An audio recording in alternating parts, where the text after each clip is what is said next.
Hi guys, good morning. I was trying to work out with my writing pad, but it's not working. So please bear with me for today. Uh, but yes, we'll be starting with the Unit 8 first, which is Development Dynamics. Then we'll try to cover Unit 11, which is Techniques of Administrative Improvement. We had covered in the last class, which was last week, some units of civil services and personal management, etc. So it's only fair if we also cover this, and then we'll be done with the 4 units, including the administrative reforms. Then you would have 2 units from financial administration, one from paper one, which is financial administration, the other one being financial management, which is from paper two. Right, we'll try to cover as many as we can. But again, my stylus and the writing pad is not working. So we'll see as to how far we can go. Also, you can let me know if you have any doubts in the middle also, uh, because I'll not be clear with the markings and all today on the annotations, right? Okay. So the first question is, which was seen this year, it was a 15 marker. The question is, in explaining development, Wiedner made a distinction between change in the output and change in the system itself, and warned that what is growth from one point of view may decline from another. Right? Uh, the question is basically how Wiedner has defined development and how he has made a distinction between what is the change in output and what is the change in system. So there are two differences. These are two different schools of thought. Even if you've not read about it, you have to come up with the schools of thought on your own, because the words are very self-explanatory, right? And also the second part is that what is growth from one point of view may not be growth from another point of view. That is, it may be decline from another.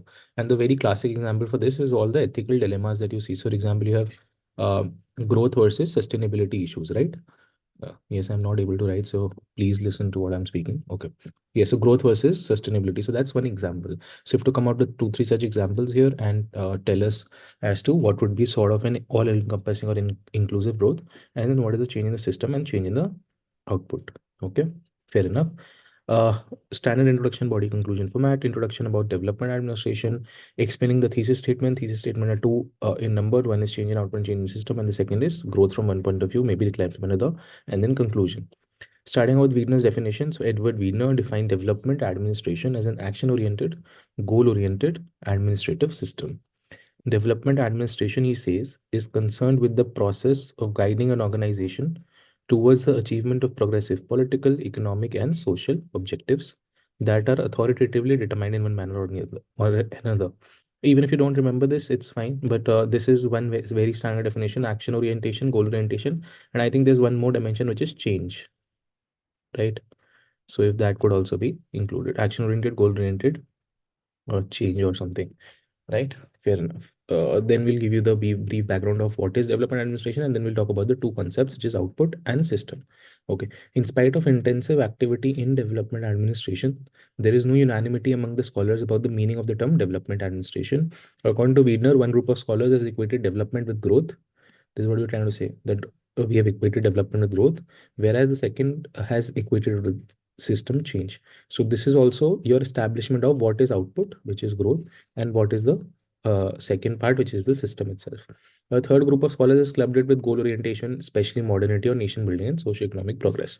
Now, it directly hit upon this thesis statement, which is distinction between change in the output and change in the system itself. Output change refers to improvement in specific indicators or outcomes within a system, which are primarily economic. Okay. For example, an increase in GDP, a rise in educational attainment, or decrease in poverty. All of these can be considered output, right? Uh, Whatever is visible on the face of it, at the front of it, is the output. Second is system change. This pertains to fundamental transformations in the underlying structures, processes, and institutions of a system, right? So what are the encompassments of a system? Is structure, process, and institutions. So all of the changes occurring in the system would be system change. It involves alteration in the way the system functions and is organized. For instance, a shift from an authoritarian regime to a democratic one represents a significant system change. You have to give out examples as well. So we are trying to say that either the processes or the structures or the institutions or the nature of them, when they change. For example, here there's a change in structure in terms of the uh, government at hand. So it's moving from authoritarian to democratic. So this is a system change. A group of scholars has seen the change in the system itself as a change in the social system, and specifically change in the administrative system of a developing country. Wherever you have system, try to bring about the systems approach and try to talk about the various subsystems which are pertaining to administration. So, for example, administrative subsystem, and then you have the social system, etc., etc. Right? Riggs has emphasized on differentiation plus coordination, or you can also call it as integration, right? So Riggs has emphasized on differentiation or integration as system characteristics that represent the essence of development. This is very, very important for you to establish the core demand of the question, which is what is the system change. So we're saying differentiation and coordination or integration are the two parameters where we look at the system characteristics as. However, many scholars such as Wiener and Kaden believe that development administration is about to bring development which is socio-economic, right? Not just economic, but socio-economic, which includes education, better health services, women empowerment, etc. Now start giving down examples. For example, you have economic growth may be called development from one perspective, but not from the system's perspective, right? It's not only economic growth, which is the growth of the system, but also multitudinal or multidimensional growth. Change in output, but not in system. Give down an example for that. For example, you have increase in the GDP of India. However, not much increase in women's labor force participation rate. So you see that there's a change in output in terms of economics, but there's not a change in the system in terms of the socio-economic system that we have, right? Come out with another example of how there's a change in system but not in output. So for example, you have women reservation in Panchayati Raj institutions. These are some great examples for you to mention in your answer. If you have now you have to establish that this, however, not significant change in output due to Pati Panchayats, etc. Yes, did we understand this? So here you have a change in system wherein you have a structural and a procedural change in system wherein you're giving reservation to women, but output is not realized in terms of women empowerment, right? Similarly, you have change in output but not in system where you have increased the GDP, although, but there's still no active participation of women. These are two examples that you have to give for them. Okay. Yes. Now, what is the second statement? What is second part of the thesis statement? What is growth from one point of view may be decline from another. So you start with giving on some examples. For example, in the post-globalization era, development administration has become multidimensional. It is more about socioeconomic changes, education, women in development, inclusive development, citizen orientation. You can talk about inclusive growth. You can talk about so you have rural urban divide, right? So all of that you can talk about here, that from all the multidimensionals, you need development. And that is what truly multidimensional development administration is, and not only one point of view, which is economic growth. Only focus on GDP and per capita income, which is a very narrow view of development. This model resulted into UNDP 1996 report called a growth that was jobless, fruitless, rootless, ruthless, voiceless, and futureless. You can use this and quote this in your answers if you wish to. UNDP 1996 report: jobless, rootless, ruthless, voiceless, and futureless. And also anti-development thesis theories or dependency theory of Frank rejected a narrow view of the development process. This is nothing but your theoretical aspects of whenever you study about development administration, you're trying to put it on paper and let the examiner know that you know the theoretical aspects as well, while establishing how growth is multidimensional. Post 2000 phase or neoliberal model advocates to have pragmatic and inclusive development than only economic development or growth. Today, apart from economic indicators, human development indicators or various indices like multidimensional poverty index hold crucial importance in development process. We have established the multidimensionality via examples. Bringing down another scholar, Amartya Sen, also explained development as freedom of the individual to realize his or her potential. So we've also added a freedom dimension. Now give down some examples of how growth from one point of view is not growth from another. So you have increasing GDP or growth, but declining environmental conditions. You have increasing social inequality despite high GDP, right? uh, Middle East countries may be developed from an economic perspective, but not from social perspective. So you have gender inequality there. Their freedom of life and liberty is hampered in the Middle East countries, which are authoritarian or dictatorial in the regimes. However, Wiener concept of development administration remained mostly bureaucratic, but with the democratic changes, it was made decentralized and people-oriented. Hence, development based on economic growth is necessary but not sufficient. Development should be grassroots, inclusive, participative, and sustainable with a proactive system or administration. Right? Did we understand this question? Had to keep it. Yes, sir. Yes, yes. All right, thank you. Move on to the next one. Then, second is directly in relation to women in development and women and development. So the question is, women empowerment is essential for sustainable development. Hence, it should not be reflected only in programs, but promoting concrete actions to ensure the participation across institutions and communities. Critically examine. You have to negate the statement as well, and as well as make the positives of the statement clear. The question is participation across institutions, communities. So you tell us that no, there's no participation in communities, but because it's critically examined, you also tell us that there is participation across institutions, communities. Still, we are not able to realize. Now, what do you mean by sustainable development here? Is not only the sustainability that you talk about in terms of environment, but overall it the question would also connect it to sustainable meaning long term here, right? So if you have women empowerment, you essentially have a long term development. Hence it should not be reflected only in programs but also in actions to ensure participation across institutions and communities. That's the question. Introduction, we'll talk about brief introduction about the women empowerment. You know about gender and development theories and notions and timelines, so you also give that. Then you start talking about how women empowerment is essential for sustainable development and how participation across institutions and communities is necessary. And then you critically examine the statement and then you conclude. As simple as that. Introduction would be gender perspective in public administration has made development and then engendered due to the contributions of thinkers like, so you can bring out any thinker which you read, but this word then becomes important, engendered development. This is also a previous year question from UPSC's essay exam. Engender development. Engender development means development from the gender perspective, which has inclusivity of all the genders, right? So you can use this keyword directly in introduction. Then you talk about the women emergence of women in development process. Here you give a quick timeline, right? Gender perspective in development emerged in 1950s when modernization theory came in development transformation in the form of women in development, and over a period of time seen four such movements and approaches, and we have moved towards women and development, gender and development, etc. So evolution: 1960s women in development, 70s women and development, 80s gender and development, and 90s gender, environment and development. And this is how you talk about sustainability here, right? Okay, you can start quoting on something. So Jahan opined that the transition from gender in development to gender and development reflected a shift from an integrationist to an agenda setting approach. Do we all know the difference between gender in development and gender and development?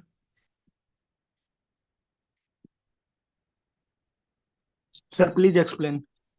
Okay, to keep it very simple, gender in development means that women were passive beneficiaries. I'm not able to write, plus but just listen to it. Passive beneficiaries. Passive beneficiary का मतलब ये हो गया कि development हो रही है और women को भी उसका फायदा हो रहा है. It's as simple as that. So this is gender in development. What is gender and development? Gender and development is that women are active participants in the development process. इसका मतलब ये है कि जो डेवलपमेंट हम कर रहे हैं उसमें women का भी इक्वल रोल है. So this is an empowerment concept where in we have move from women in development, जहाँ पे हम women को बस is we saw usually saw them as passive beneficiaries, rather we want them to be active participants. Okay. Okay, sir. So gender and development ho gaya, it reflected a shift from an integrationist to a gender setting approach. Now you talk about the thesis statement, which is gender empowerment is essential for sustainable development. How it will enhance the social capital. Second, empowered women will invest in education and health, which will lead to community development. More than 50% of women are victims of anemia. This will solve the health problem. You know that there has been a World Bank study wherein it is said that whatever women earns, she invests in her family rather than a male who earns, who invests on himself. Third, women participation in economic growth will lead to economic productivity and overall sustainable development. Women often play a crucial role in natural resource management. Their empowerment contributes to more sustainable environmental practices. Women empowerment will reduce the gender-based violence and will result in social stability. You talk about some SDGs to sprinkle your value additions. For example, achieving gender equality is a key component of various global developmental goals, such as UN SDGs 5, which is achieving gender equality and empowerment of women, and SDG 8, which is sustainable and economic growth. These is nothing but the two SDGs relating to the question, which is sustainable and women. So you have SDG 5 and then SDG 8. Second part of the thesis statement, which is ensuring participation across institutions and communities. So the Women in Development movement endorsed the enhancement of women's consciousness and abilities. The movement also affirmed that giving women greater access to resources would contribute to an equitable and efficient development process. Talking about India specifically, in India, the planning process has evolved over the years from purely welfare orientation approach where women were regarded as objects of charity to the development process and currently to their empowerment. This is nothing but objects of charity to the development process means women in development, and currently empowerment means women and development. Okay. Talking about, yes. Okay. Political participation. Women's active participation in political processes, including representation in legislatures, local governments, and decision-making bodies. One-third reservation for women in local bodies through 73rd and 74th Constitutional Amendments. We're talking about the representation in terms of participation across institutions, right? Economic opportunities, enabling environment for women entrepreneurs, ensuring equal access to credit, market resources. The SHGs, which is self-help groups, integrated women's development aspirations into the discourse of development. Gender-based budgeting provided a concrete financial base for women-oriented schemes and programs, which is popularized by OECD. Various indices have been developed at the global level, including Gender Development Index, the idea of Millennium Development Goals, and subsequently the Sustainable Development Goals have kept gender concerns at the core of development and progress. Ecofeminism is a okay. This is I. If you've read about it, good enough. If you've not, just know that this is a concept of economics and gender notions, which was led by a sociological thinker, which was named Vandana Shiva. She's an Indian sociological thinker.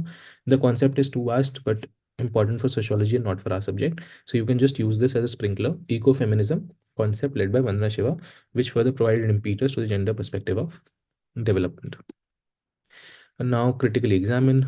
However, these developments have not had the desired impact, and we can see widening inequalities in gender. This is what I was saying.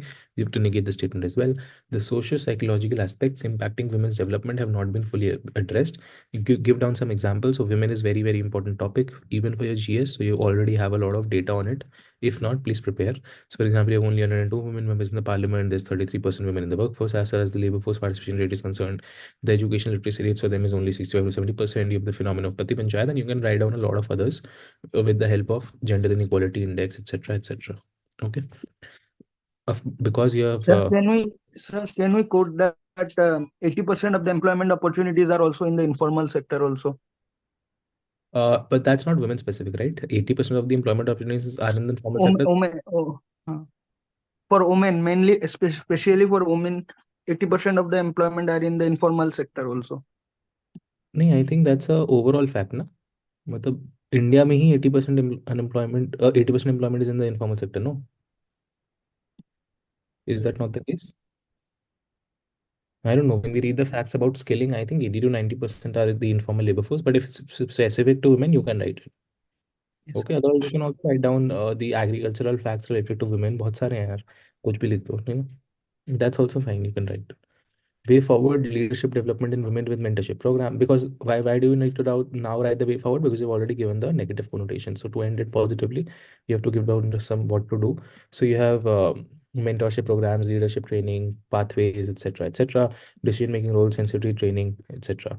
Removing the prismatic features, try to link it with any thinker if you can. So removing the prismatic features from the society where perception or attitudinal change, such as risks, enhancing participative culture, and removing the parochial political culture amongst women for increasing participation in various institutions, communities. Try to link with theories if you wish to. Empowering the corporate and environment feminine, investing in education, health, and skill development for empowerment of women in different fields. To conclude, hence, in order to really make development engendered, a comprehensive overhauling of the development paradigm is required. A bottom approach to development, keeping women at the center and changing the orientation from welfare to empowerment, or changing the orientation from gender and development to gender and development is needed. ठीक है? Sounds good. Can we move on to the next one now? Yes, yes, All right, yes. thank you. Third one. Development administration embraces the array of new functions assumed by the developing countries. ठीक है. This is nothing but so whenever you study about development administration, you know that what are the contemporary developments in development administration that increases the scope or the multidimensionality of development administration. You just have to mention that. So the new functions in developing countries, wherever you have developing countries, try to talk about rigs as well. You can try to talk about a thinkers such as rigs, prismatic features, etc. And you this way you can also do with your interlinking. Right. Introduction about development administration. Second, some briefs about thinkers and development administration. Also, development administration itself has 3 4 thinkers. So anyone would do thesis, statement, and then conclusion. Introduction. What is development administration? It is an instrumental means for defining, consolidating, implementing national goals in developing countries. You have tried to link it directly with the question, which is developing countries. Okay. George Gand referred to development administration as a system characterized by its purpose, loyalties, and attitudes. You would also have talked about Wiedner, but we already had a question on Wiedner discussed, so we chose Gand for this answer, right? Purpose, loyalties, and attitudes. Now, directly coming to the thesis statement, development administration embraces the array of new functions assumed by the developing countries. The traditional outlook to see development administration as only economic growth and GDP were rejected in the neoliberal phase with anti-development thesis theories coming in. Hence, DA has assumed new functions which are as following. Try to list down as many as you can. right? This will also act as a 1 point example. And then once you have given the point, try to initiate an examples in the Indian context. So for example, it has become multidimensional, as we define development administration as an action oriented, goal oriented change system, administrative system. For example, you have use of information communication technology and governance. This is all very important. The examples give you marks. It has become change orientation. This is what I was saying: action oriented, goal oriented, and change oriented. So it has become change orientation, that is bringing about socioeconomic changes rather than maintenance of the status quoism. For example, you have GST. Third, it has become more gender sensitive with women empowerment. For example, Beti Bachao, Beti Padhao. Fourth, it has adopted sustainable development in economic growth. For example, of the environmental impact assessments. Then you have seen that the development administration has become more responsive and citizen oriented. For example, of the My Government portals. It has shifted its approach from state led to corporate competitive welfare era. This is another important keyword we use in the era of NPMs and NPGs. So corporate competitive era हो गया है. For example, you have the triple P projects. G, development administration in developing countries has become means for rapid socioeconomic changes rather than only economic growth. This is nothing but a repetition, so you could have included it here only. Right? So you try to cover the multidimensionality wherein you're saying that it's not only economic growth. That's the first point. Try to talk about the changes that are coming out in the systems: action orientation, goal orientation, change orientation. Then you talk about the socioeconomic changes, talk about a rural urban divide. You can similarly gender, you have covered. You've covered the public participation. You've talked about the change in nature of state from state led to corporate competitive. Yes, so these are, you can also talk about this small island developing states, etc. These are also developing nations, right? So you can talk about all of this. Ki bhai, the there's urban islands of prosperity, however, rural islands of poverty. All of this you can talk about. And then one more thing, development administration has been used for development in administration, also reforms in Weberian bureaucracy. Always, whenever you have development administration, please try to link it to administrative development anyhow. One point should always be this, because this is your core of the paper. This is what you're studying in public administration. This is your subject. So try to link it. That is why we've tried to give an example of Mission Karmyogi here. Okay. However, even in developing countries, the development administrations remained mostly bureaucratic. But with the introduction of 73rd, 74th, and neoliberal policies, it has been made more decentralized, grassroots oriented, and inclusive. Try to include a couple of keywords here and conclude with the positivist tone. Yes.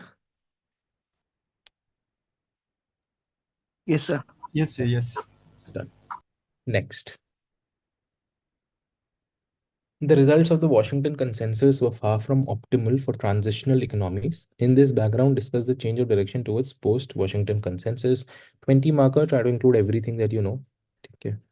So we'll just have a look at the content. The content is enough to let you know what the Washington Consensus, post-Washington Consensus, etc. was. Okay. uh, Standard introduction about what is the Washington Consensus. Then in coming out of the body, we'll give some details about the Washington Consensus. Then we'll talk about the first part of this statement, which is how it was far from optimal for transitional economies. Then we'll try to write down some advantages. Then we'll try to show the change of direction towards post-Washington Consensus, which is the other demand of the question. And we'll conclude. The Washington Consensus refers to a set of broadly free market economic ideas supported by prominent economists and international organizations such as the IMF, the World Bank, the European Union, and the United States. It was drawn from the advice of John Williamson. Um, we have tried to include free market economic ideas as a keyword instead of the LPG, because LPG is, although a repercussion of it, but was still specific to India. All right, paper one questions, we try to keep it overall. The Washington Consensus aimed at removing government intervention and promotion of market competition such that the individuals had the choice to invest their productive resources to various alternatives. It aimed at removal of restrictions in the movement of commodity and capital in and out of a country, making exports cheaper and free conversion of currencies to dollars, nothing but an enunciation of what is liberalization, privatization, globalization. This model of development, which promoted unrestricted globalization, was first implemented in Latin American countries in 1970s, followed by Africa, Asia, and was spread to almost all the developing countries by mid-1990s. And this is when India also became a part of it. It minimized the state's role in economy and pushed an aggressive free market agenda of deregulation, privatization, and trade liberalization. It paved the way for domination of the Western-style capitalism. It was aggressively promoted by IMF and World Bank. Giving down the brief introduction of what the Washington Consensus and its components were, moving on to how it was far from optimal for transitional economies. This is nothing but the negatives of such LPG era, or where you read in the anti-development thesis, all of that, right? The Washington Consensus resulted with the lost decade in Latin America, when many nations in the region faced sovereign debt crisis. It has been argued that the Washington Consensus resulted in socio-economic exclusion and weakened the trade unions in Latin America, resulting with unrest in the region. For example, you had the Argentina economic crisis of 1990 to 2002, which is held out as an example of the economic consequences said by some to have been brought by the application of Washington Consensus. Right? You've given the international example here. Second, excessive uncontrolled privatization in developing countries led to the phenomena of resource loot.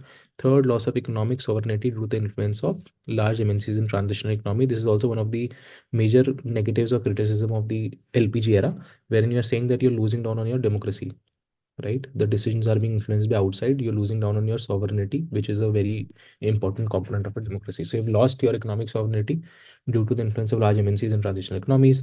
You can try to talk about a thinker. So we have Stiglitz, the treatment said that the treatment suggested by the IMF is too simple: one dose and fast, stabilize, liberalize, and privatize without prioritizing or watching for side effects. However, there are also various benefits of Washington Consensus. Try to include it in a line, because that A, that's not the demand of the question, and B, it's a 20 marker. So you try to include the dimensions. So you do it in the paragraph form and not in the pointers, because the main demand was negatives. So you've considered that in the pointers. Try to include this as a paragraph. However, there were also various benefits. For example, you had the increased competitiveness of the economy, you have the improved quality, you have better regulatory governance, you had efficiency, you had effectiveness, etc., etc., innovations, right? All of this, all the positives. Now, second part of the question was emergence of the post-Washington consensus. So the post-Washington consensus emerged in response to the failures and limitations of the Washington consensus. That's obvious. It acknowledges the importance of institutions, governance, and state capacity in promoting economic growth and development. This new approach focuses on a more nuanced and context-specific understanding of the role of the state and the market in the fostering economic growth and social development. The factors that led to emergence of post-Washington consensus included economic stagnation, rising in income inequality, financial crisis such as the Asian financial crisis in 1997. You heard about the African financial crisis or the Argentinian financial crisis before, the Russian financial crisis, institutional governance frameworks, etc.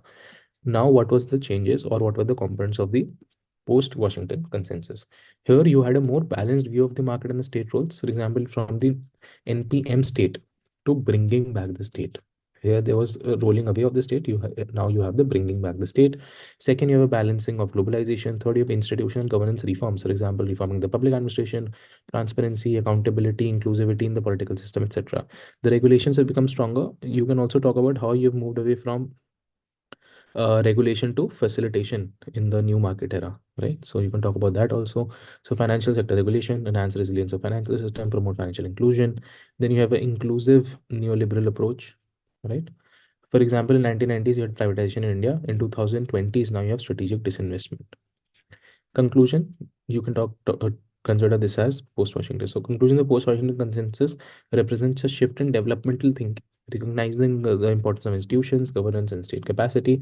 These three keywords are important: institutions, governance, and state capacity in promoting economic growth and development. And what development? Social development, because you already talked about economic. By adopting a more nuanced and context-specific approach, it seeks to address the shortcomings of the Washington Consensus and provides a more effective framework for economic policy in the transitional economies. And this is how you can conclude. Yes.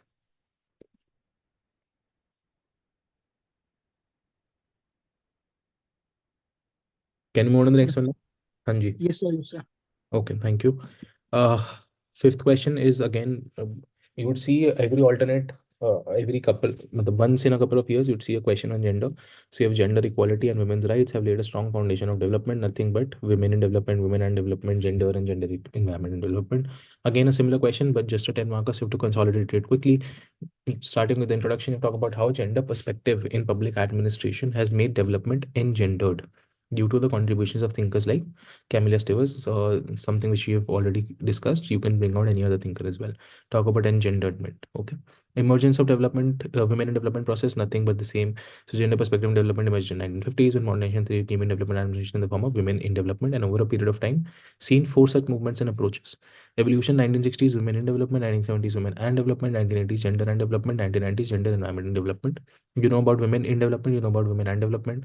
When you expand the notion of women to include gender, that's all the genders, that's gender and development. And when you also include the scope of environment, that is gender, environment and development. Gender equality and women's rights have laid a strong foundation of development. That's the main thesis statement.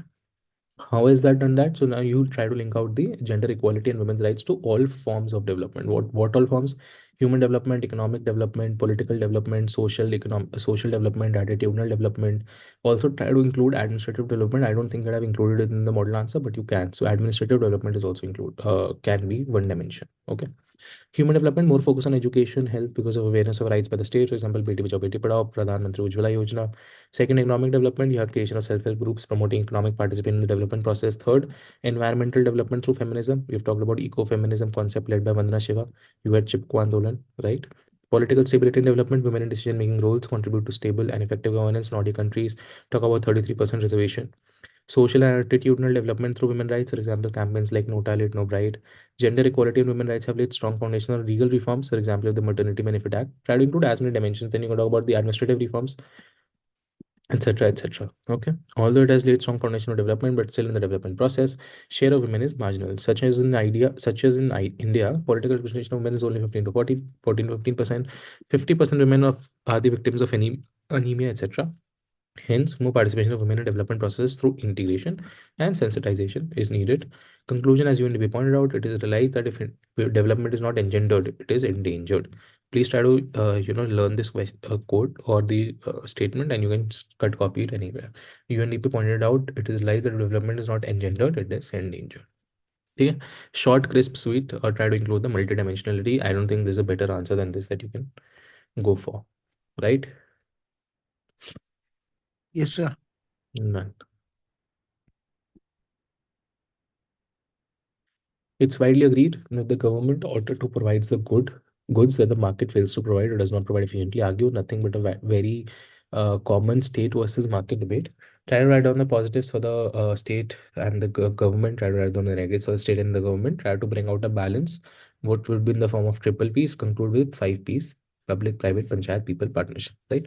And an introduction, right, based on the state market debate. Right, whether the government ought to provide the goods that market fails to provide or does not provide efficiently, and conclude. So yes, B, no, B. No, मैं आप बोलोगे we need to empower the state as well. So government also has to as a facilitative role, not just a regulatory role.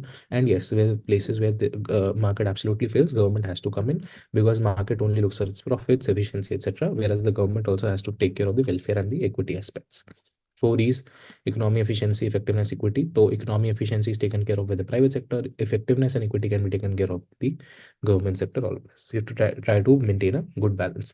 Public administration experiences strong state versus strong market debate in its evolution. For example, for the body in the welfare era, the state was conceived as providing all necessary goods and services by the people. The state became Leviathan. You've started to talk about the negatives of the state. So welfare era में state ही कर रहा था सब कुछ.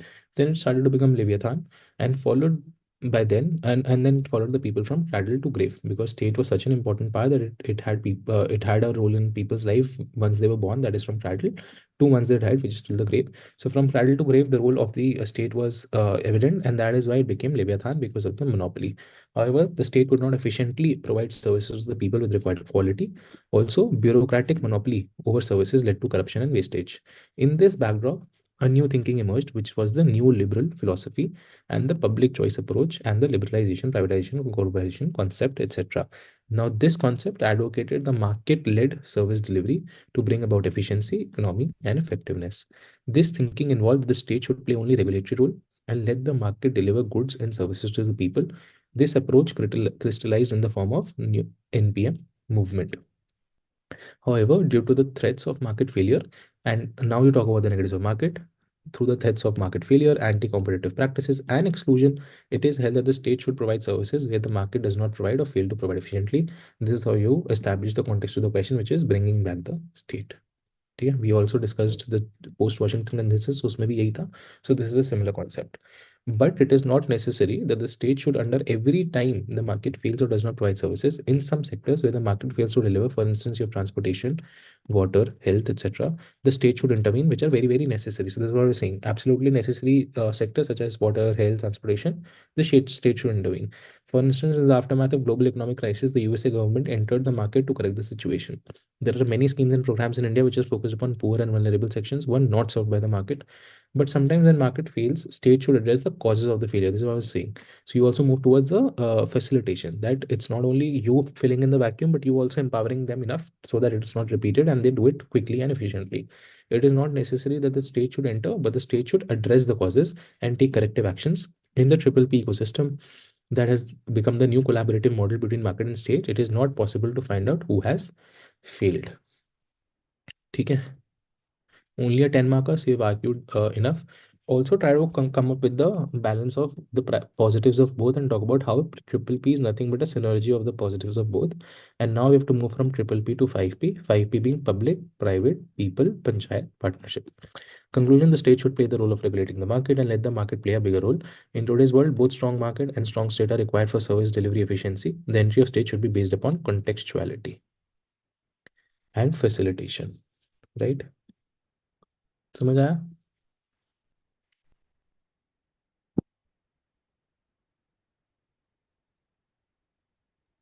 Yes, sir. Done.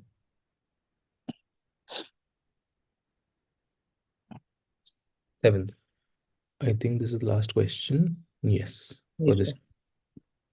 A striking feature of economic development is an apparent symbiotic evolution of strong states and strong market economies.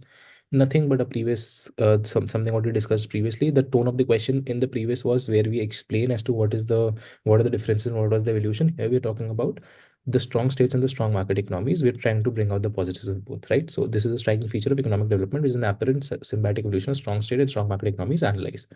It's nothing but enunciation about strong state, which is the positives, and strong market positives, and how you combine them.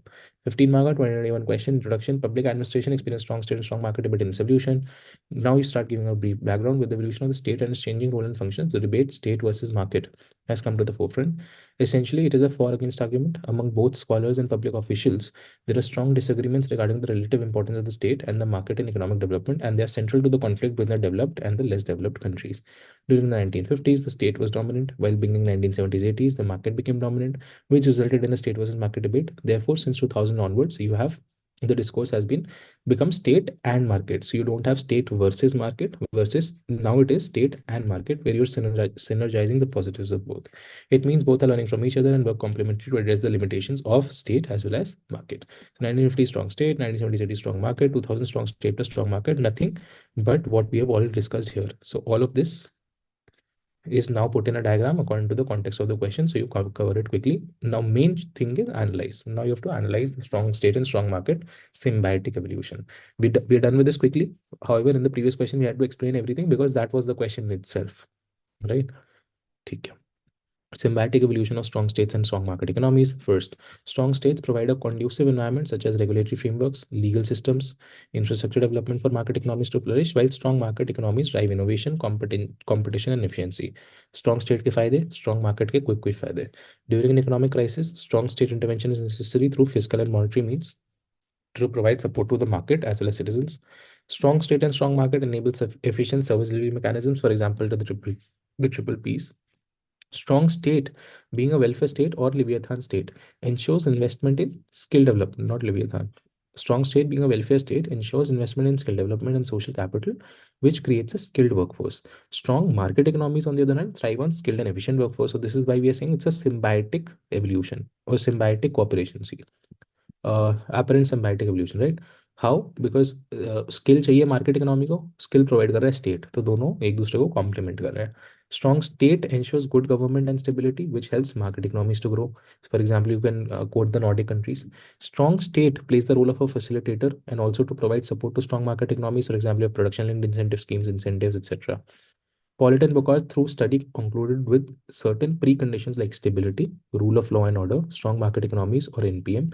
Without this, so without stability and rule law and order, strong market economies or the new public management paradigm cannot succeed. So this is how you've talked about the symbiotic evolution between them. Okay? Tell us what strong markets and strong states, how are they complementary to each other? Also, only if you have, I think we've missed a dimension, if you can include that as well. So you talk about how strong market will also facilitate strong state. Once you have strong market, then you have scope for a lot of Multidimensionality, therein comes the role of a strong state to come in as a regulator and a facilitator, right? Because you have a lot of people, you want to prevent exploitation. So a strong market would also lead to the evolution of a strong state. This is one dimension which should be addressed, which has not been, because it's a 15 marker question and not a 10 marker one. Okay.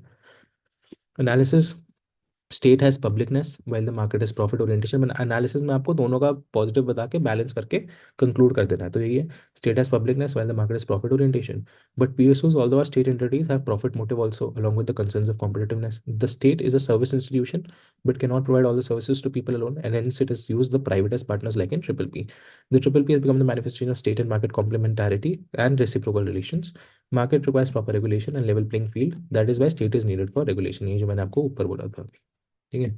Hence, in a post-NPM era, strong role of state and market is desired. A balance between economic freedom, और main debate क्या है, freedom और regulation की है। A balance between economic freedom and regulation is required for healthy development of the nation. Active role of both the sides is needed and not the one. Only strong state may create arbitrary regulations and laws, while only strong market may result into monopoly, arbitrary price mechanism, and crony capitalism. Therefore, you need both. समझ आ गया? That is why you need synergic collaboration. Conclusion, as Amartya Sen said, that the role of the state or market is context dependent.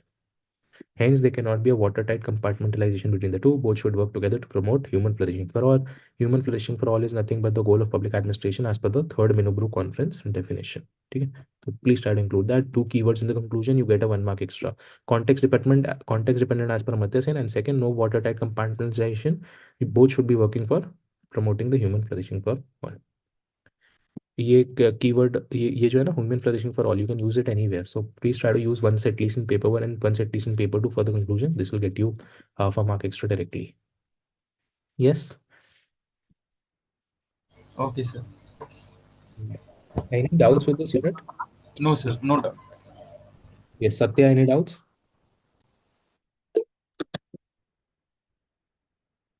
Satya, are you there? Okay. Doesn't matter. Can we move on to the next one now? The next unit is the techniques of administrative improvement.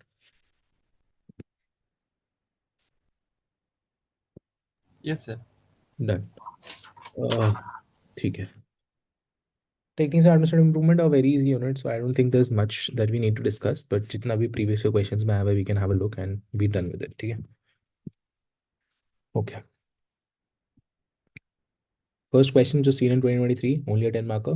The goal of MIS, which is the Management Information System, the ultimate goal of MIS is to increase values and productivity in organizations. Explain. Very simple. Try to link it with the two parts, values and productivity, and then talk about the components of MIS. So introduction, may talk about what is MIS, body में thesis statement, try to explain how MIS ultimate goal is values and productivity. And third, conclude. Introduction, a management information system is a managerial technique which helps in decision making, problem solving, and increasing values and productivity. This is something which you have directly picked up from the question. MIS is a technique which serves multiple purposes in running of an organization. At the micro level, it works as a managerial aid tool in terms of effective supervision control, decision making, problem solving, information management, productivity, values, etc. Directly thesis statement now, increasing values and productivities in an organization. What would be the values like? So values like decentralization, equality, equity, promptness, quality service delivery, greater participation, ये सब अब इनको आपको explain भी करना है how. So you can try to talk about some examples also, right? What are the major components? Information, technology and people. People की वजह से डिसेंट्रलाइजेशन हो रहा है, इक्वालिटी इसलिए इंश्योर हो रही है कि वो एक करेक्ट एनालिसिस दे रहा है आपको डेटा का, इक्विटी इसलिए हो रही है कि वो सेग्रीगेटेड कैटेगोरिकल डेटा दे रहा है, प्रॉम्प्टनेस इसलिए है कि जल्दी से आपको दे रहा है, quality service delivery in the sense that it has also because of the concept of equity, it has divided as to what are the needs and aspirations, greater participation, etc. Productivity provides real-time information, better coordination, reduces overlapping, better analysis, develop projections of performance, feedback में आप research loop भी डाल सकते हो. Try to link out a couple of thinkers if you can. Conclusion, the decisions according to Simon suffer from bounded situation, the concept of bounded rationality. The greater is the access to information, better is the decision, and hence more productive the organization, and this is where the role of MIS and statistical techniques such as program evaluation review technique, critical path method, etc. come into play. Yes, simple. Yes, sir. Done. Second, ICT can harness the power of artificial intelligence to execute the policies more intelligently, creating an efficient and effective government. Examine and identify the challenges, 15 marker 2023. Nothing but AI basically question and examine and identify the challenges. Information communication technology can harness the power of AI to execute the policies more intelligently, creating an efficient and effective government. तो आप पहले बताओगे कि हाँ ये सही है कैसे कैसे. So talk about the positives of ICT in AI and then identify the challenges. इसमें आप बताओगे what are the probable challenges that you can encounter with the use of ICT in AI in terms of specifically policy execution.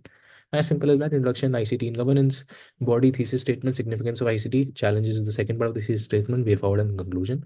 Introduction, the ICT has evolved through various phases and now we have cloud computing, IoTs, which is the Internet of Things, artificial intelligence, big data analytics, etc., which are transforming the way of governance.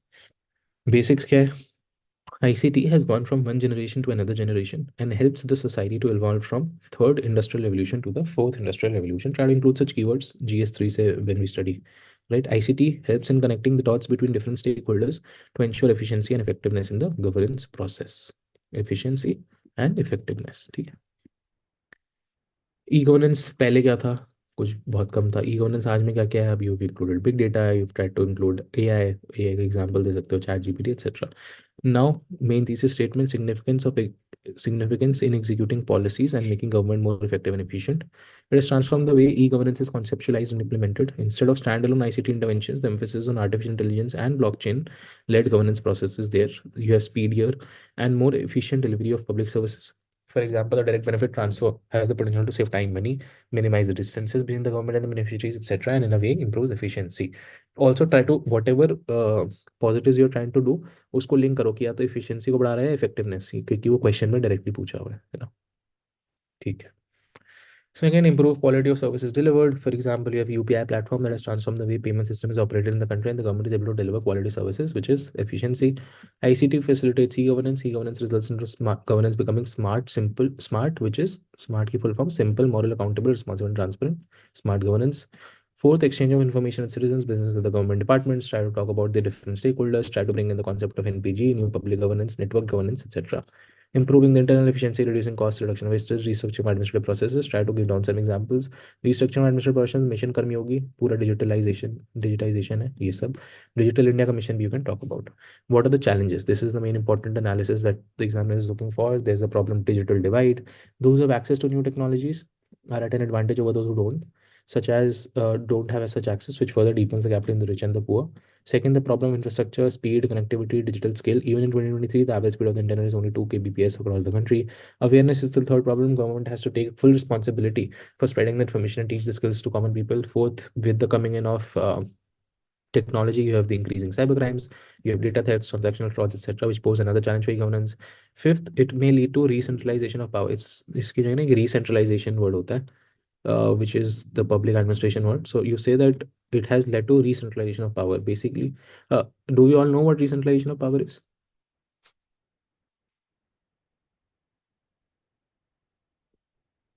हाँ जी, पता है क्या रीसेंट्रलाइजेशन क्या होता है? Yes, sir. It is opposite of decentralization, no? हाँ जी बिल्कुल. नहीं, बट आई एम आस्किंग कि how is ICT leading to recentralisation? Means concentration of power. हाँ, कैसे? उससे कैसे हो रहा है? मतलब इंफॉर्मेशन कम्युनिकेशन टेक्नोलॉजी से कैसे हो रहा है? Because everything is handled from centralized mechanism or at very one good. place. मतलब अगर हम इंफॉर्मेशन कम्युनिकेशन टेक्नोलॉजी लेंगे तो जितनी भी डिसेंट्रलाइजेशन पावर्स थी वो चली गई. सब कुछ एक सेंट्रल सर्वर से हो रहा है जो सेंटर लेवल पे है. वो Yes, yes. Role of decentralised people have gone away. So this is decentralisation of power. Language use is English, not understood by majority of population. So problem of vernacular languages, resistance within administration to change, technological interruptions such as biometrics, identification of labels leading to denial of services. You know that the thumbprints change because of work. This is one of the biggest drawbacks of the Aadhaar enabled payment systems. All of this, right? ठीक है. Way forward. Scaling man power, digital literacy, adequate data protection law, integration human ICT resources, जो भी उनके negatives थे उनको कैसे counter करेंगे. Conclusion, ICT has immense potential to make the processes of the government and the public policies more transparent, efficient, and economical, and the new technologies have expanded scope for quality service delivery and exacting accountability along with ensuring efficiency and effectiveness. इसको positive note पे conclude कर देंगे way forward के बाद. ठीक Yes, sir. Okay. है.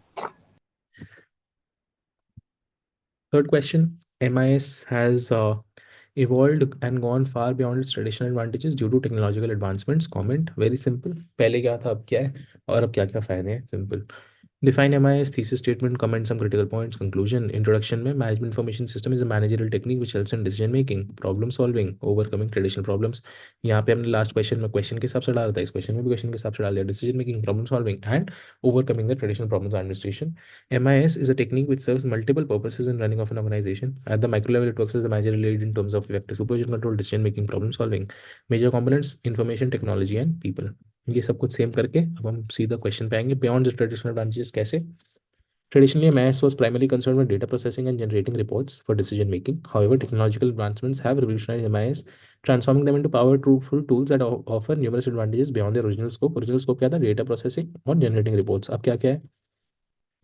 The advent of internet and cloud computing has improved the accessibility and sharing of information across different departments and locations. This has allowed organizations to operate in a more coordinated and efficient manner. Second, development of data analytics and artificial intelligence has empowered MIS to analyze vast amounts of data and provide insights that were previously impossible to attain. The use of predictive analytics in MIS can help companies forecast future trends and identify potential problems. The predictive analytics is something which has been added to the data analytics कि आगे क्या होगा.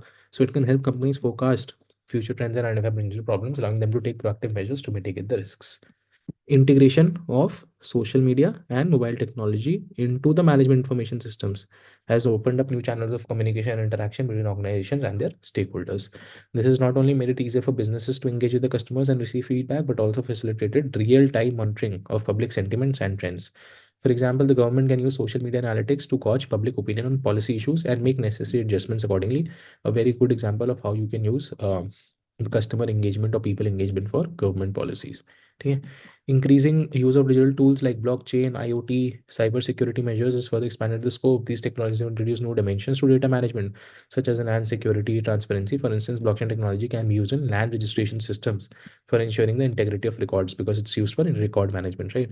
And reducing the chances of fraud. Nothing but जो भी नई नई चीज़ें हैं, नई नई डेवलपमेंट्स हैं, उनको ऐड कर दो. जैसे हमने ऊपर जो ऑलरेडी डिस्कस किया था ना कि क्या क्या नया है, उस सबको बस नीचे ऐड करना है और उस पर एनंसिएट करना है कि how will it be better. That's it. You just have to do it according to the demand of the question.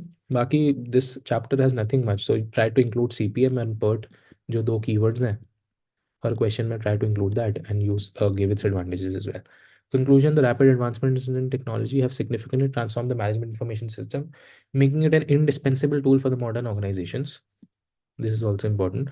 The traditional advantages of MIS has been greatly enhanced. New capabilities have been added, resulting in improved efficiency, decision making, stakeholder management, problem solving, etc. As technology continues to evolve, MIS is expected to adapt and offer even more benefits to organizations in the future. Right? Yes. Yes. Yeah. Finally, the last question, I think. Yes, the last question. ICT has immense potential to transform the governance and empower citizens. Examine governance में और empowerment में how is ICT playing a role.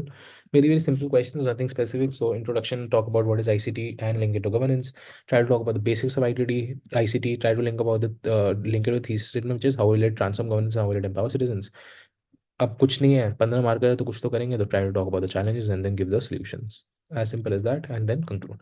ICT has evolved through various phases. Now we could have cloud computing, IoT, AI, big data analytics, etc., which is transforming the way of governance and empowering citizens. Nothing but what the demand of the question. और ये पहले वाला ही है, ठीक है. Basics: ICT refers to the diverse set of technological tools and resources used to create, store, manage, communicate information. ICT has gone from one generation to another and helps society to evolve from third industrial revolution to fourth industrial revolution. ये एक keyword हो जाएगा जो हमने पहले भी डाला था. ICT helps in connecting the dots between different stakeholders to ensure efficiency and effectiveness. Simple. और यहाँ पे क्वेश्चन की डिमांड क्या थी? Transform governance and empower citizens. Efficiency and effectiveness की जगह ये भी लिख सकते हो, transform governance and empower citizens. Two headings, transforming governance, empowering citizens. 4-5 point हर चीज में. E governance: ICT plays a critical role in improving the efficiency, transparency, accountability of government operations. Through e-governance, government processes are streamlined and services are delivered online, reducing paperwork and increasing the speed. For example, अब यहाँ पे examples की importance है. So project भूमि इन Karnataka, project लोकमित्रा इन राजस्थान, ई सेवा इन Hyderabad. From rule orientation to outcome orientation, for example, the direct benefit transfer. From closed system approach to ecological approach, ये 2-3 keywords include करने की कोशिश करी गई है. Colonial attitude से democratic participation की तरफ मूव कर रहे हैं. Centralization से डिसेंट्रलाइजेशन। अब ये जो कॉन्सेप्ट है ये मत बोल देना कि भाई ये डिसेंट्रलाइजेशन अभी आपने बताया था, दिस दिस पॉजिटिव में तो हम यही बताएंगे ना that governance ICT is truly leading to decentralisation, for example of DBT और ये the land records Swamitva scheme, all of this is ICT leading to decentralisation, ठीक है। Second, empowering citizens, access to information. ICT enables the accessibility of public information, making it easier for citizens to access government data and services. Greater citizen participation. For instance, the My Government portal in India allows citizens to participate in policy formulation and provide feedback. Empowerment of marginalized groups or vulnerable groups, providing them access to education, health, other essential services. For example, the e-Panchayat initiative in India, which aims to strengthen the local self-governance by providing online services such as birth and death registration, land records, employment opportunities. Good example, which is e-Panchayat. Digital literacy programs such as the National Digital Literacy Mission in India aims to provide digital skills trainings to citizens, particularly those in the rural areas and underprivileged sections of society. E-health, ICT enables better healthcare delivery by facilitating remote consultations, electronic health records, real-time data sharing. Telemedicine's remote health monitoring systems consequently improve healthcare access and quality, particularly in rural and remote areas. Try to talk about COVID, which was very successful for e-health. E-health was very successful for COVID. In India, projects like the National Telemedicine Network aim to connect remote healthcare centers with specialists in urban areas. E-health, e-education, digital literacy, e-education. ICT can revolutionize education by providing access to quality educational resources, tools, online courses, digital libraries, MOOCs, model operative online courses, education institutions offer एक तो I'm not able to recall, but there are a couple of platforms as well for education, है ना? I think Swayam portal. You can try to include all of this. The National Digital Library of India, for example, provides access to millions of educational resources, making education or knowledge more accessible to citizens.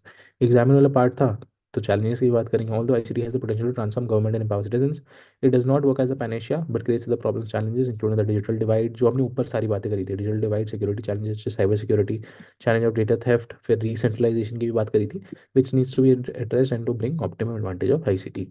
Conclusion: ICT has the potential to transform governance and empower citizens by enhancing transparency, accountability, efficiency in public administration. By leveraging information and communication technology, governments can create a more inclusive and participatory governance system that meets the needs of the demands of the citizens, as which keep on increasing with the deepening of democracy. ठीक है, एक आध keyword को जबरदस्ती घुसाने की कोशिश करेंगे. Yes, sounds good. This is majorly it. MIS और यही है इस यूनिट में आईसीटी, और इसके अलावा कुछ नहीं है. It's just the examples and the dimensions that you open for your answer that will enhance the value. Yes.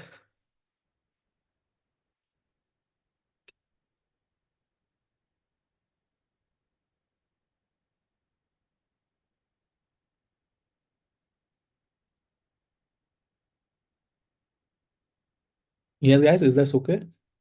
Okay, sir. Any doubts, please? ठीक है.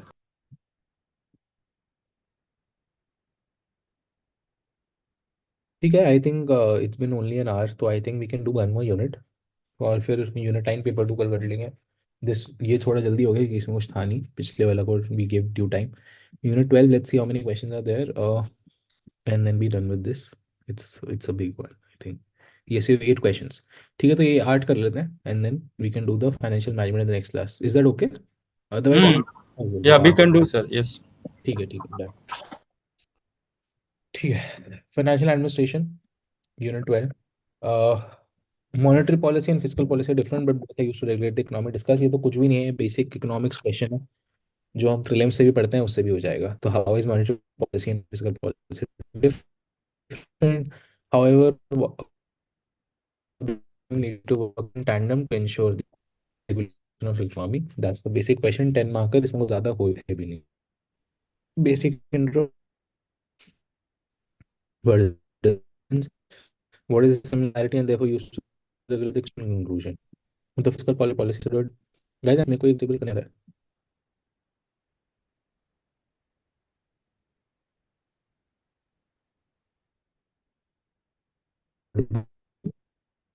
Hello.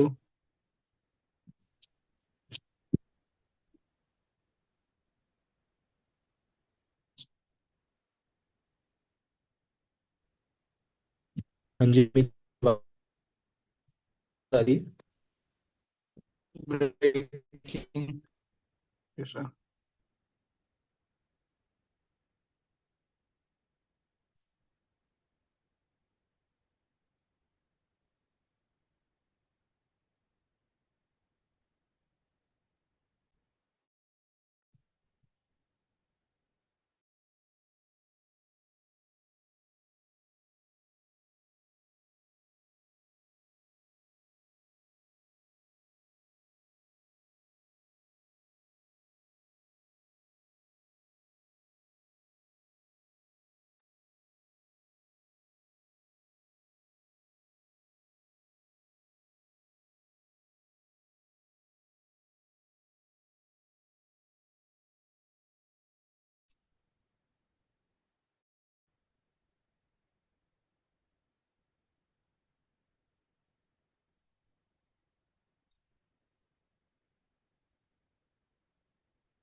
Yes, I'm audible now.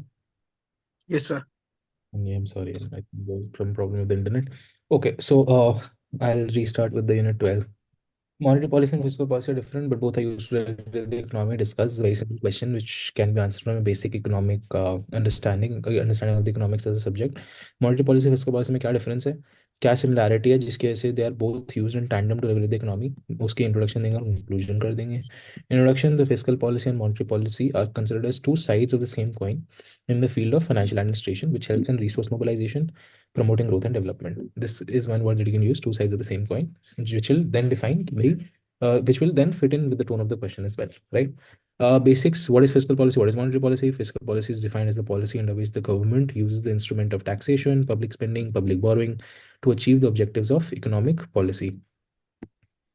And what is the monetary policy then? Monetary policy refers to central bank activities that are directed towards influencing the quantity of money and credit in an economy. Also, it's better if you can try to give out an example of each or a couple of examples of each, so that you're done with you let the examiner know that you know the basics, but this is not the demand of the question. ठीक है, तो एक दो example यहाँ पे हम दे देंगे. What is the difference? You tell us the differences. Monetary policy is used for regulation by the central bank of the country, which is the Reserve Bank of India. Fiscal policy, which is being regulated by the government of the respective country, which is the finance ministry. Okay. What are the objectives of monetary policy? Management of money supply, interest rates, aim to achieve objectives like inflation control, consumption, price stability, promoting growth. What are the objectives of fiscal policy? Rapid economic growth, sustainable growth, job-led growth, gender empowerment, जो जितने भी political aspects और other dimensions of development apart from economic growth होगा, वो सारा fiscal policy. What are the instruments? Repo rate, open market operations, CRR, SLR, etc. What are the instruments here? You have budget, you have taxation, you have direct and indirect subsidies, you have borrowings, you have public debt, FRBM expenditure, non-tax revenues, etc. This was the difference in part is similarity, how it is used to regulate the economy. The tools of fiscal policy and monetary policy are different, but they aim at achieving the macro objectives such as economic development, welfare, social justice, inclusive growth, creating employment. Monetary policy regulates the economy by adjusting interest rates and controlling the money supply. Lowering the interest rates encourages borrowing and spending, stimulating the economic activity, which is nothing but fiscal part. Fiscal policy managed by the governments can influence the economy by adjusting taxes and spending. Increasing government spending or cutting taxes can boost the demand, while reductions in spending or tax hikes can control the inflation. Conclusion: hence, there needs to be coordination between both in the spirit of integration suggested by MP Foley and working through differences advocated by McGregor. Try to include a couple of thinkers. Key fiscal policy, monetary policy को एक साथ करना है तो integration as MP Foley and working through differences given by McGregor. ठीक है. Also I think जब हम पढ़ते हैं तो एक चीज़ होती है कि मॉनेटरी पॉलिसी बेटर है, फिजिकल पॉलिसी बेटर है. तो I think it's better transmission शायद फिजिकल पॉलिसी की जल्दी होती है, so that's better. So you can conclude on a welfaristic note where in saying that physical policy should also be the forefront, which will also thereafter decide the monetary policy and keep it as important. ठीक है, समझ आ गया? Yes, sir. Yes, yes. Second question, zero based budgeting पे. This is one important concept. This is in the past 3 years only two times the question has been asked on ZBB. The answer is almost similar, but we'll just change it on the tone of the question. So zero based budgeting is based on program efficiency rather than budget history. In the light of this, examine the advantages of ZBB over traditional budgets. ये ऐसे question में जब भी directly budget के एक part से मतलब एक टाइप ऑफ बजट पे आएगा ना, तो it's always better that you introduce either by telling us what is ZBB और introduce what was before ZBB. Conclusion में what came after ZBB. It is as simple as that. ठीक है. Introduction, body, conclusion. ZBB features and links to the system advantages, disadvantages, और क्योंकि disadvantage कर दिया तो way forward के साथ conclusion. Introduction: ZBB was introduced in 1970 by Jimmy Carter for prioritization of allotment to the most needy areas. What is zero-based budgeting? It is a budgeting process that allocates funding based on program efficiency and necessity rather than budget history. As opposed to traditional budgeting, no item is automatically included in the next budget. In ZPP, budgeters review every program and expenditure at the beginning of each budget cycle and must justify each line item in order to receive funding. History पे हमको focus नहीं है, हमको तो programmes, outcomes और outputs पे focus है और उसी पे हम देखेंगे. Yes, this is the basic concept of zero based budgeting. Positives body में आ जाओ तो zero based budgeting is based on program efficiency rather than budget history. अब फीचर्स लिख दो थोड़े बहुत. Features क्या है? ZBB starts with fresh evaluation of every expense, requiring justification for each budget item regardless of the past spending. This approach focuses on the efficiency and the necessity of programs, forcing a detailed analysis of each cost to ensure it aligns with current priorities and goals. Unlike traditional budgeting that builds upon the previous budget, ZBB assumes no expenses. And requires a proactive justification for every allocation. पहले था नहीं था उससे matter नहीं करता, पहले था is no justification, अब क्यों चाहिए is the justification. Fostering a more rigorous examination of resource allocation, hence it starts with zero base and that is why the title zero based budgeting. Every year budgeting is done from scratch, hence it is antithetical to incremental budgeting. हाँ, incremental budgeting इससे पहले जो थी वही कहती थी कि आपने लास्ट टाइम इतना दिया था तो इस साल थोड़ा सा और ज़्यादा दे दो मनरेगा को, बिकॉज मेरा सक्सेस इससे ज़्यादा। जीरो बेस बजटिंग कहता है कि I don't care about all this, I only want to know what is MNREGA and should we even allocate for MNREGA given the current priorities and goals. ठीक है, ये आपने फीचर्स दे दिए, अब आप पॉजिटिव्स पे आ जाओगे फिर नेगेटिव्स पे आ जाओगे। This is the main demand of the question, what are the advantages of ZBB over traditional budgeting. First is resource optimisation, second since ZBB every year starts from zero there is prioritization of programs, third promotes savings as it eliminates defected expenditure and least priority areas are emphasized, fourth flexibility as ZBB allows for dynamic adjustments based on changing priorities। यही है ना कि मतलब अगले साल change हो जाएंगी priorities, तो you need a zero based budgeting to come in कि we cater to the current priorities, enabling organizations to adapt quickly to evolving market conditions or internal shifts in strategy. You have enhanced accountability because how does it promote high level accountability, because जो पहले का usage था उसको आप देख ही नहीं रहे, अब आप आगे का पूछोगे, है ना। तो there is more accountability in terms of उस साल उस साल उस चीज़ के लिए क्या हुआ। Six, it curtails chances of incrementalism, curtails हो गए, curtails the chances of incrementalism, hence past weaknesses or inefficient practices will not occur so that the past mistakes can be corrected. We've already discussed how it is antithetical to the practice of incrementalism. It brings in comparative analysis and budgeting for identifying the most priority areas, helps in reducing fiscal deficit, revenue deficit। अब ऐसे तो जितने मर्जी points बढ़ा सकते हो बढ़ा दो, but these were the first 6 points were specific to ZBB। What are the weaknesses over traditional budgeting? Because it's a 15 marker, I think, तो हमको weaknesses भी डालनी पड़ेंगी, है ना। यस, इट्स अ 15 मार्क का। तो क्योंकि हमने एडवांटेजेस की बात की, थोड़ा सा नेगेटिव्स भी बता देंगे, उसके बाद हम कंक्लूड कर देंगे इसके बाद क्या है ना। It is time consuming and it's a more complicated process than the conventional budgeting, क्योंकि आपको हर चीज़ स्क्रैच से स्टार्ट करनी है तो टाइम ज़्यादा लगेगा। Not relevant for all departments, the government is the welfare objective, hence the government has to continue many schemes resemble MNREGA. अब हर साल इस पर डिस्कस करना भी सालों से चल रहा है, हर साल हम इस पर 20 साल तो हो गए, हर साल इस पर डिस्कस करेंगे क्यों, तो this that does not make any sense, right. Welfare object orientation तो रहना ही चाहिए, तो a lot of schemes will remain the same। You have the bureaucratic inertia tendency, it demands a lot of skills, knowledge, professionalism, administrative capacity। You have a delay in decision making and conflicts in deciding priority areas because it is time consuming। ठीक है, conclusion, nevertheless ZBB has its own significance and that is why in India the ZBB was adopted in 1986 and now being practiced by a number of departments along with various other budgeting techniques like performance budgeting, outcome budgeting। ये बोला ना, इसके बाद क्या आया, और इसी में आप जेंडर बेस्ड बजटिंग और सनसेट क्लॉज बजटिंग ये सब भी डाल सकते हैं। Yes, Yes. Okay, sir. Yeah. done. Third, the management of sound public finances used to be the backbone of administrative system, but unfortunately it has become the prisoner of populist policies। critically evaluate से हमको ये समझ में आ गया कि हमको दोनों side तो बतानी है इक्वली बतानी है, तो you have to also negatively connote the statement. So पहली बात तो स्टेटमेंट ही नेगेटिव है कि भाई वो प्रिजनर ऑफ पॉपुलिस्ट पॉलिसीज बन चुका है, जो हमारा पब्लिक फाइनेंसेस मैनेजमेंट सिस्टम है बेसिकली, कि क्या क्या हम पॉलिसीज बना रहे हैं for relation to public finances, although there important for the administrative system, but आज की डेट में वो प्रिजनर ऑफ पॉपुलिस्ट पॉलिसीज है, ये खुद ही नेगेटिव है कि it's a prisoner of populist policies. उसका नेगेटिव क्या करना है, क्रिटिकली एवेल्यूएट करना है, तो उसका नेगेटिव क्या होगा कि नहीं, ऐसा नहीं है कि वो सिर्फ पॉपुलिस्ट पॉलिसीज है, अच्छे भी काम कर रहा है। तो first you start talking about the negatives, फिर आप थोड़ा सा पॉजिटिव दोगे और फिर conclusion with forward to counter the negatives that you already mention. It's a 20 marker, सब कुछ ही बताना है, introduction, body, explain the thesis, how is it a prisoner of populist policies, critically evaluate that, conclude. Introduction, administration needs finances to run government efficiently, finance is the oxygen of the system and the system can not survive without finances, finance is the backbone of an organisation, ये शायद Bernard ने बोला था, है ना, तो ये भी मेंशन कर सकते हो आप।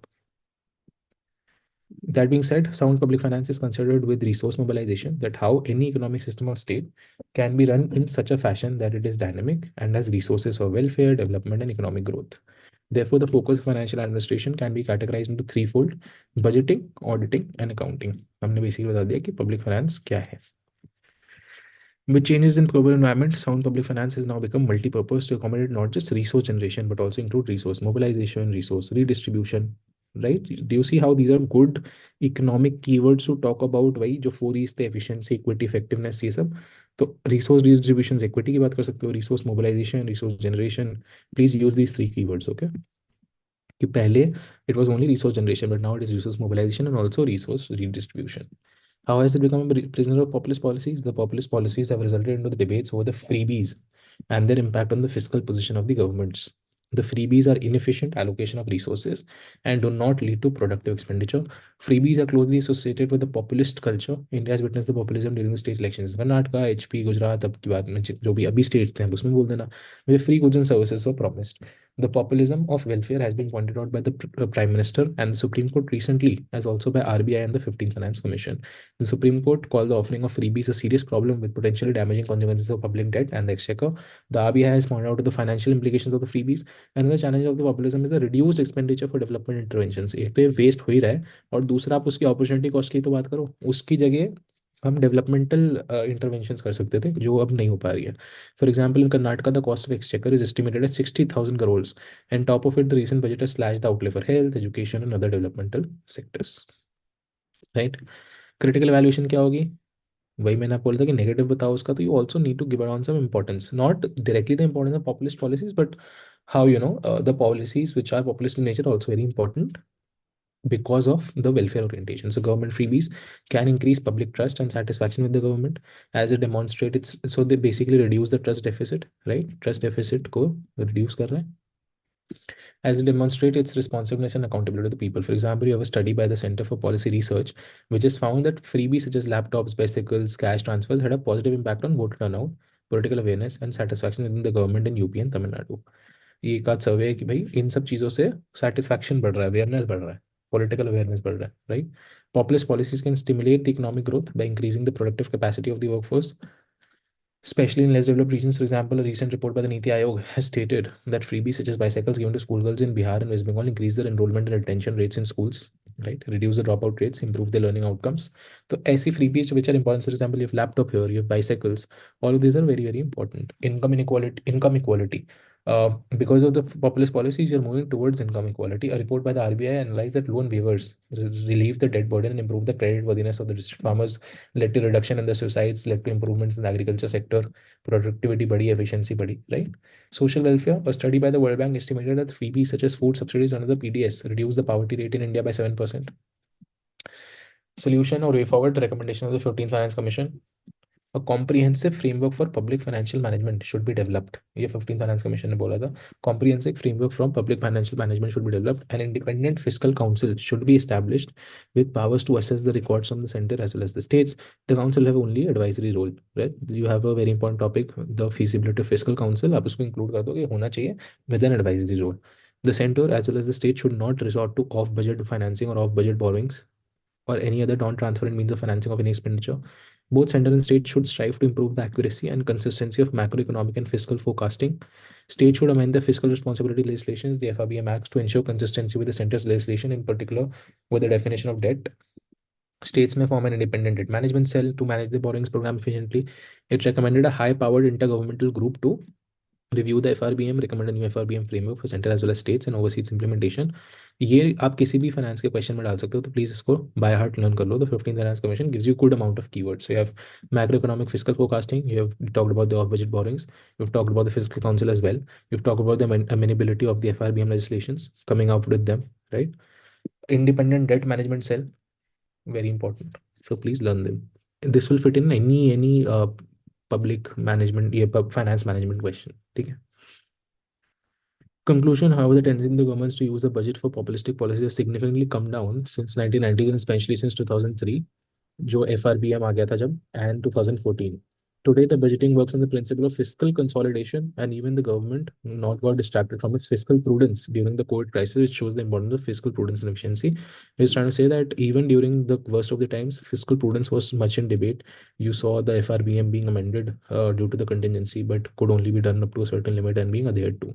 This is where the importance of fiscal prudence and fiscal efficiency comes into play. So you have to end on a positive note and tell us that 1990 से 2003 जब से एक्ट आया और with the current regime coming in, there has been a lot of talks about the fiscal consolidation. Yes. Okay, sir. Right. Outcome budgeting addresses the weakness of performance budgeting. Elaborate, very, very simple question. Talk about what are the weaknesses of performance budgeting. Tell us what is outcome budgeting and what are the positives about it, and what are the negatives of performance budgeting. Simple. Introduction body, some details about outcome budgeting and process performance budgeting, how it addresses the weaknesses of performance budgeting, and conclusion. Outcome budgeting and performance budgeting are both budgeting approaches used by governments to enhance resource allocation and achieve specific goals. Performance budgeting क्या है और outcome budgeting क्या है? Performance budgeting started in 1950s in the USA, which was recommended by the Hoover Commission and adopted during the era of President Truman. It is the recommendation reintroduction of Taylorism in financial management. ये जब हम different types of budgeting पढ़ेंगे उसमें directly जो भी वो आप practice कर सकते हो.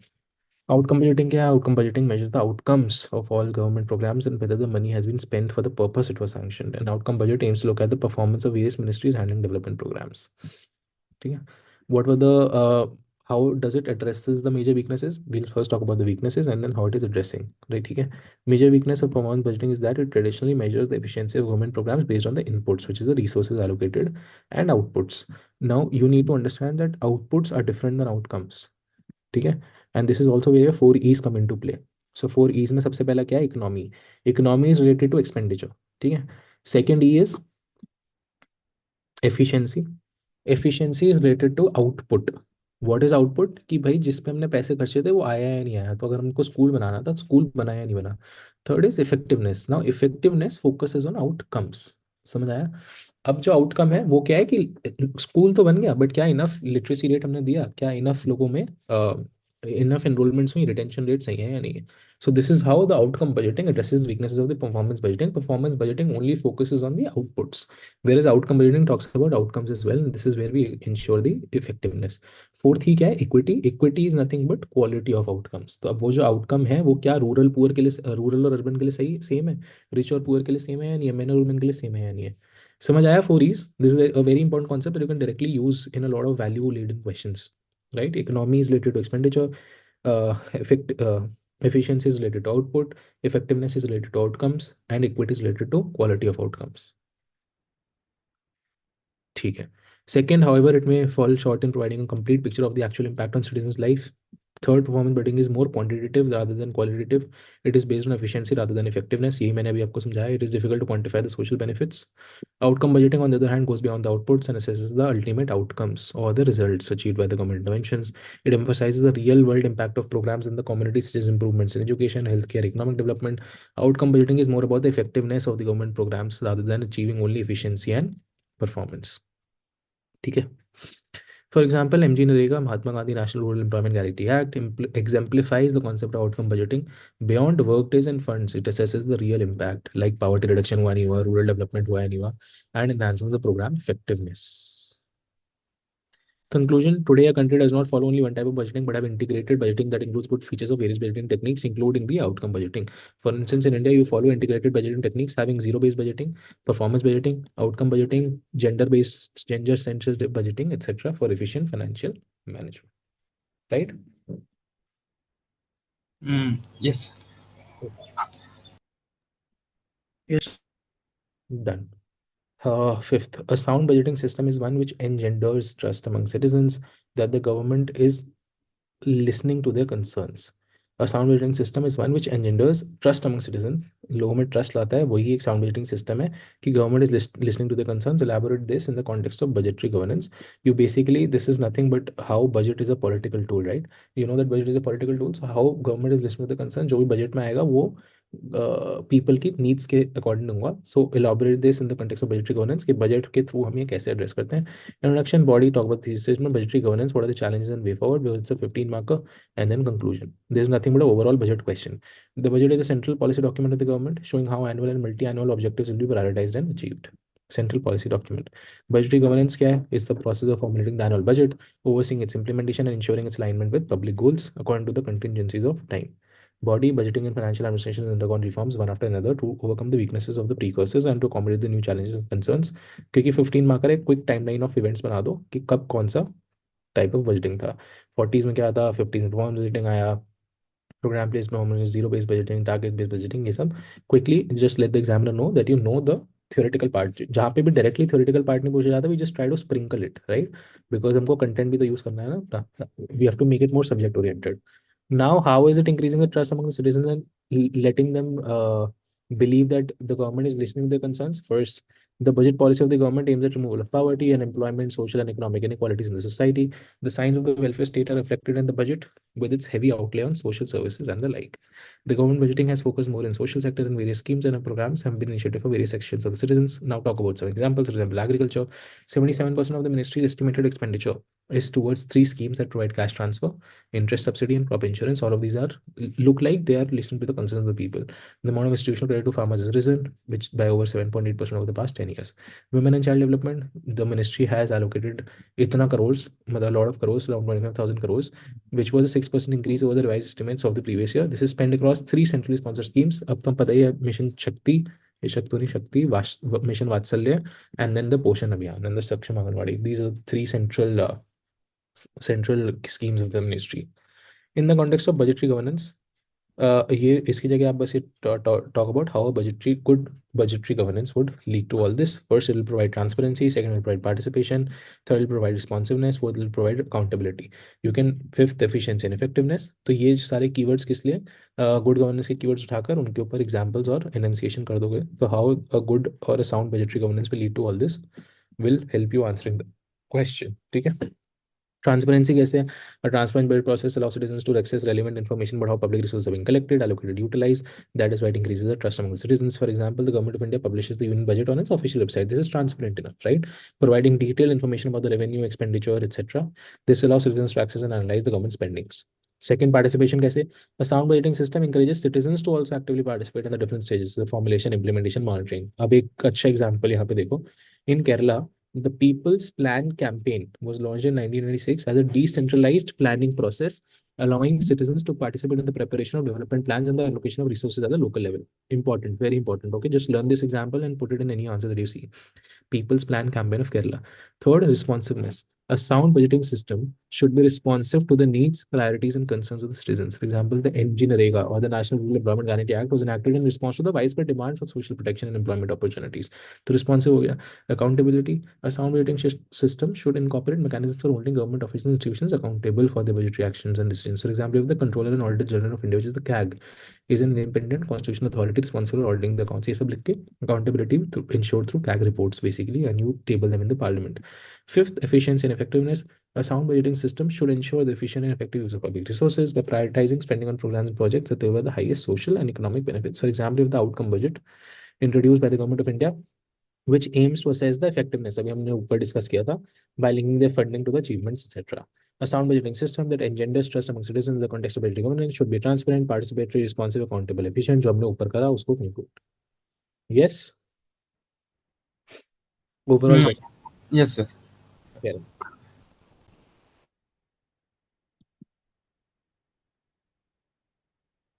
Only three questions left. We'll try to cover them quickly. I don't think there's anything in detail required for this unit. So अगर आपको लगता है कि कोई भी चीज़ फेस हो रही है तो please let me know. Otherwise, I'll try to cover it quickly. The audit function has always been viewed as an integral part of the government financial system. Talking about auditing, discuss the significance of internal audit in improving the performance of the government sector. 20 marker है तो auditing पे overall भी बात करनी पड़ेगी, internal external भी बताना पड़ेगा. And then you come down to specifically the internal auditing and the internal auditing mechanisms की कैसे हो सकता है. Introduction, body, thesis statements, internal audit, what are the challenges and where does the external audit role comes into play? Because at the end of the day, external audit involves the role of participation of people. So that also becomes very important. Conclude the way forward. Audit is an important function in financial administration to uphold the financial accountability of the executive body. Audit is the process of ascertaining whether the administration has spent or spending its funds as per the legislative sanctions for appropriation of money. Basically, audit क्या है और audit introduction के लिए audit क्या करता है, accountability करता है, वाई ऑडिट, बॉडी में व्हाट इज ऑडिट, ठीक है. उसके बाद ऑडिट कैन बी इंटरनल और एक्सटर्नल. इधर आप टाइप्स ऑफ ऑडिट करोगे in reference to the specificity of the question. The audit can be internal external. There are various types of audit like regulatory, financial performance, proprietary, etc. The external audit is CAG audit and social audit, while the internal audit is run by departments themselves. The primary aim of the audit is to bring transparency in the financial affairs of the government. Significance for internal audit, जो भी audit की significance है वही internal audit की भी significance होगी. तो सारे कीवर्ड्स को इधर यूज कर लीजिए. चैलेंजेस की बात करिए and then conclude with external audit requirement also. So ensuring transparency and accountability, auditors जो हैं वो ट्रांसपेरेंसी आएगी, अकाउंटेबिलिटी आएगी ऑडिट प्रोसेस से, जो भी रिपोर्ट्स वगैरह होंगी. They identify and mitigate the risks associated. So the internal audit function aids in identifying potential risks associated with the implementation of government programs and projects. By conducting regular risk assessments, internal auditors can help government agencies reduce or address the potential threats and minimize the adverse impact. Third, enhancing efficiency and effectiveness. You know how and why. You just have to enunciate on that. Fourth, strengthening the governance. This is another keyword that you can use directly here, because this will the internal audit will therefore help in ensuring that government agencies are well equipped to deliver public services and manage the resources. Support performance management. Internal audit contributes to improved performance management, providing an independent assessment of the progress made, right, towards objectives or जो पहले predefined plans थे, identifying areas where improvements are needed. Talk about the challenges. They are post facto nature in general. जब हो जाता है उसके बाद करते हैं तो auditing is post facto. Internal audit is not independent. This is another negative. So that is why you need external audit. Internal audit is always अपना bias होगा, conflict of interest होगा, right? So same department maintains accounts and do auditing, leading to conflict of interest and internal and personal and vested interests and biases. Auditing lag vis-a-vis technological development. हम audit तो कर रहे हैं but technological developments को हम properly use नहीं कर पा रहे. Conclusion: despite these weaknesses, the internal auditing has emerged relevance for maintaining the three E's. However, there should be separation of accounting and internal auditing to have more objective and transparent auditing process. Plus fourth E, which is the equity को ensure करने के लिए participation होनी चाहिए auditing process में, वो external audit mechanism such as social audit mechanism से आएगा. ठीक है. Yes. Yes, Yes. sir. Okay, done. Next. Second last, emphasis on cost control and reducing public expenditure has diverted the focus of government budgets from the basic objectives of reallocation of resources, bringing economic stability and promoting social equity. Examine. क्या कह रहे हैं जी? Emphasis on cost control and reducing public expenditure. Basically हम ये कह रहे हैं कि हमारा ध्यान अब पैसा कम करने पे जा रहा है, तो it has diverted the focus. Focus क्या होना चाहिए था? रीएलोकेशन होना चाहिए था, इकोनॉमिक स्टेबिलिटी होना चाहिए था और सोशल इक्विटी होना चाहिए था. But it is not any more the case because the actual focus is now reducing public expenditure only. So here you have to talk about economy, expenditure, effectiveness and equity. Tell us how economy से ही effectiveness होगी, efficiency होगी, efficiency से effectiveness और effectiveness से equity होगी. So the ultimate aim is public welfare, while the sideline aim is cost control and reducing the public expenditure. It is not the overall aim, right? So goal displacement इधर भी हो रहा है, वो नहीं होना चाहिए, और वो कैसे नहीं होगा. Introduction, right basis about budgeting, cost control, reducing public expenditure, basic budget focus on economic stability and promoting social equity. Conclude with way forward. Introduction. Budgeting is consider, ये जो हमने ऊपर बजटिंग की पूरी बात करी थी वही है, physical prudence etcetera, fulfilling the aspirations, ये सब. Therefore, on the one hand, government has to take harsh decisions for efficiency, but on the other hand, it has to fulfill the welfare objectives as well. Why efficiency is nothing but reducing expenditure. Body, the government budgeting is one of the major processes by which the use of public resources is planned and controlled. Budget provides benchmark against which actual results are compared and corrective measures are applied to bridge the gaps.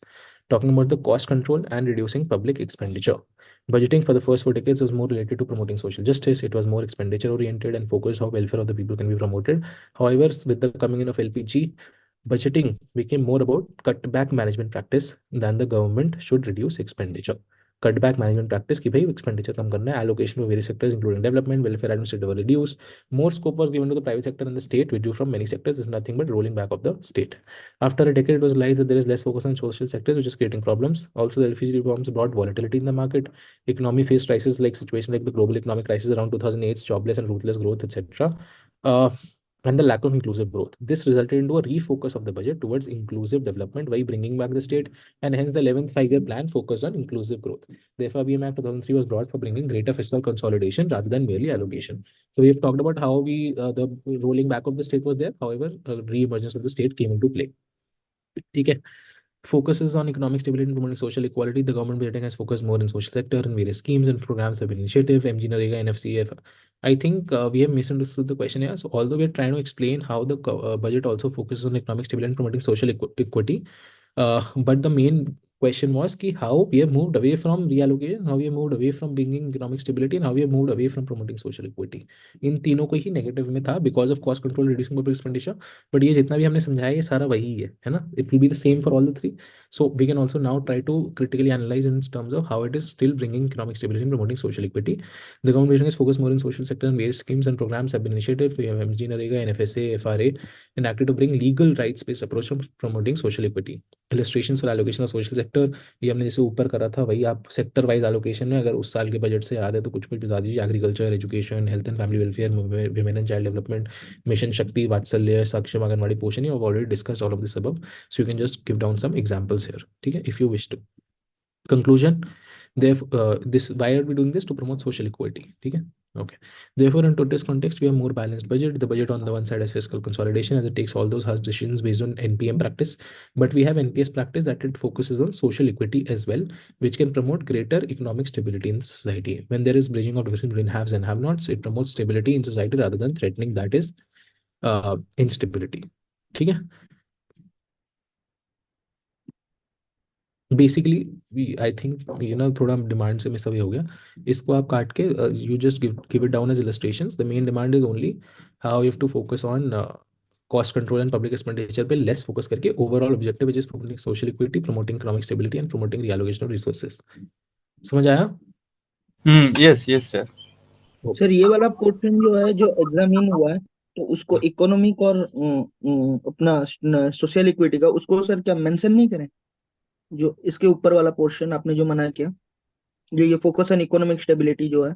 यार मैं ये कह रहा हूँ कि इस answer की tone से ऐसा लग रहा है ना कि आज का बजट भी economic stability and social equity पे प्रमोट कर रहा है, मतलब yes tone sir. Of question is कि वो हम नहीं कर रहे हैं। देखो इसमें लिखा नहीं। हुआ है is on cost control implementation diverted the focus from reallocation, stability and social equity, yes sir.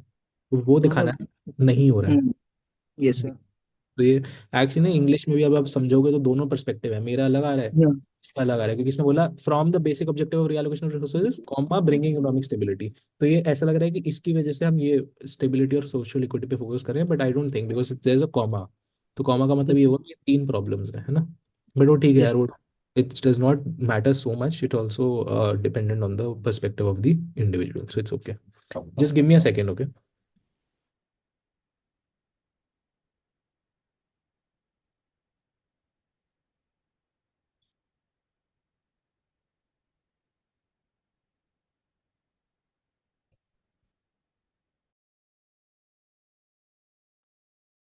Yes, okay.